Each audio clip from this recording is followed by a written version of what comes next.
हमारे साथ राजेश वसीम जी मौजूद है, वरिष्ठ पत्रकार, इनसे बातचीत करेंगे। क्या कहेंगे जिस तरीके से मनीष कश्यप पे एफआईआर हुई, आप सही मानते हैं इसको?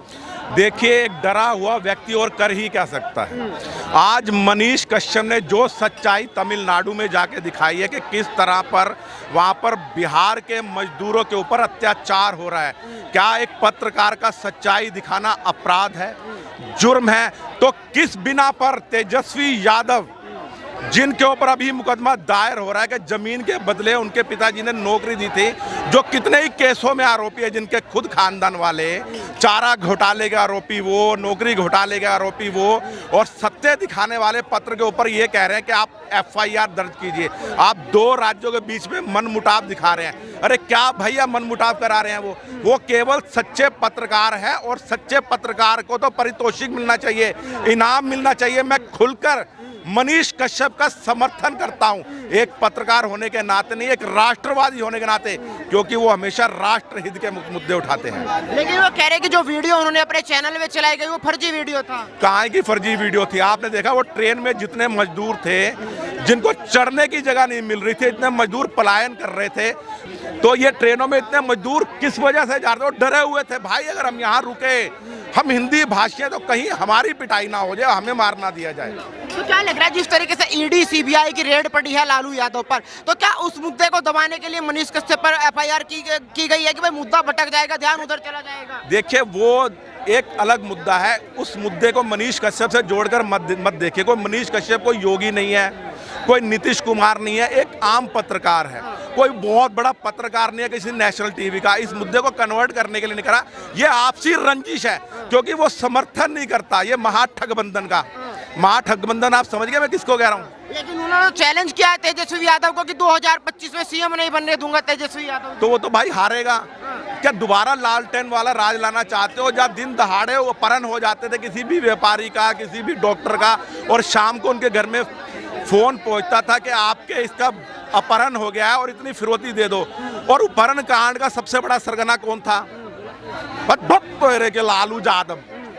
तो भैया आप वो राज, जंगल राज नहीं देखना चाहते। अभी तक जो सरकार आ रही थी नीतीश कुमार की, वो भाजपा के दम पर आ रही थी, लेकिन अब भाजपा नीतीश की, आपको पता है, कहा जा रहा है कि मोदी जी ईडी सीबीआई का गलत इस्तेमाल कर रहे हैं। कोई खुल के बोलता है तो वहाँ ईडी पहुंच जाती है, सीबीआई पहुंच जाती है। ये इस्तेमाल कौन सी सरकार नहीं करती थी?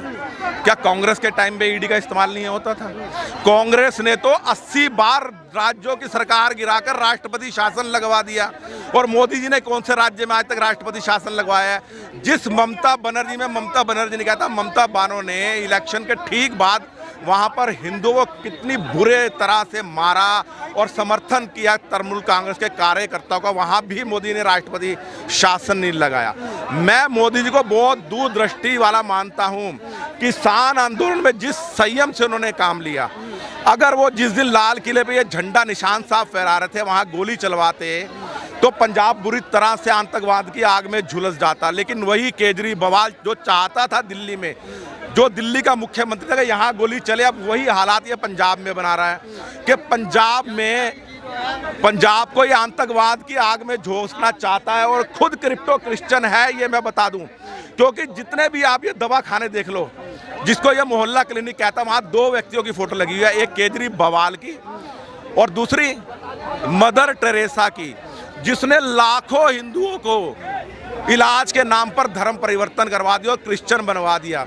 इलाज के नाम पर, झाड़ फूक के नाम पर, और आज भी जो क्रिश्चियन मिशनरी काम कर रही हैं, वो सब इसी मदर टेरेसा के चेले हैं, और सबको फंडिंग होती है हर मंदिर के द्वारा। तो मोदी जी को बोला जाता है, कोई मोदी को तानाशाह बोलता है, कोई हिटलर बोलता है, लेकिन जिस तरीके से एक उप मुख्यमंत्री होकर तेजस्वी यादव एक पत्रकार पे एफआईआर कराते हैं, आपको नहीं लगता है तानाशाही है?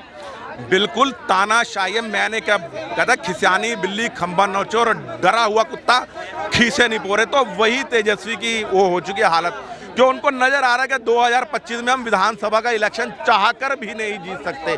वहाँ का भूमियार बीजेपी के साथ है, वहाँ का किसान बीजेपी के साथ है, वहाँ का ब्राह्मण समाज वहाँ के साथ है, और जिनको ये दलित कहते हैं वो भी बीजेपी के साथ है, क्योंकि उन्होंने सबका साथ दिया और सबका विकास करा। मनीष कश्यप से इतना डर क्यों? डर क्यों भाई?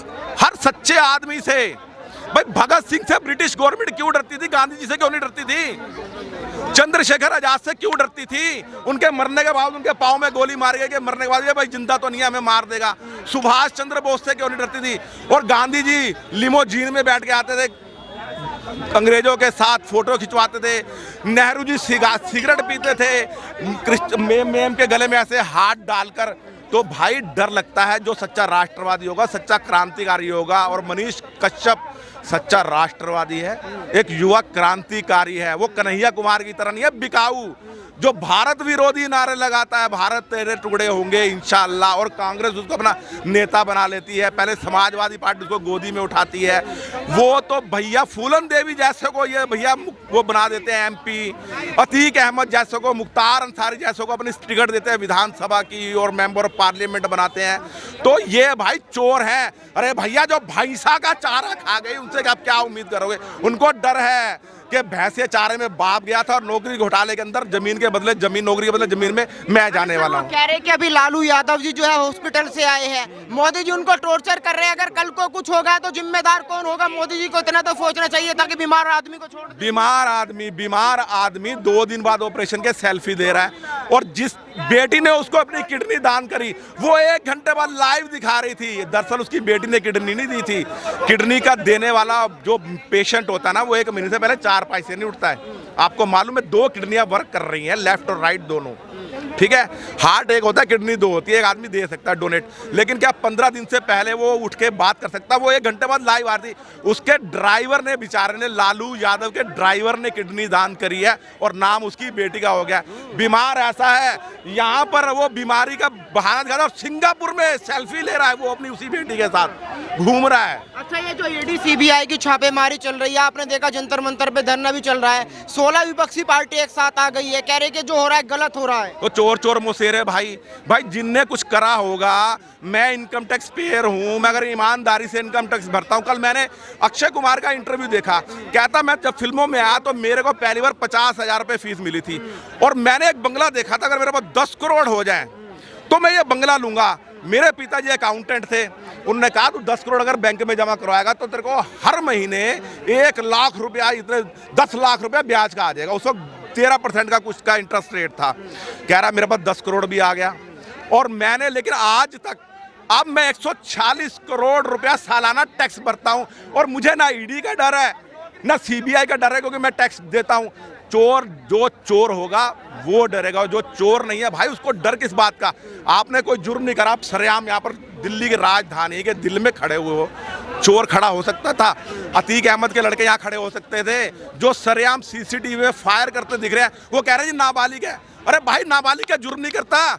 एक 16 साल का बच्चा अगर आपके दुष्कर्म करता है किसी बच्ची के साथ, क्या वो अपराधी नहीं है? क्या वो दंड का अधिकारी नहीं है? आप जुवेनाइल उसको कोर्ट में भेज देंगे, वो 2 साल बाद और बड़ा अपराधी बनकर निकलेगा। मतलब ये चाहते हैं कि अतीक अहमद का लड़का नाबालिग है, और वो जब 18 पार कर जाएगा, वो बालिग हो जाएगा, वो अतीक अहमद से बड़ा गैंगस्टर बन जाएगा। जिसका बड़ा बेटा जो बालिग है, कितना बड़ा क्राइम कर रहा है, सीतापुर जेल के अंदर अपनी बेगम के साथ रंगरलिया मनाता है। जेलर सस्पेंड, जेल सुपरिटेंडेंट पर सस्पेंड, सीसीटीवी बंद कर दिए जाते थे। ये है देश का भ्रष्टाचार। और चोर किसका साथ देगा? चोर का। भाई मैं साहूकार हूं तो चोर का साथ नहीं दूंगा। मैं कहूंगा बंद कर साले को भाई।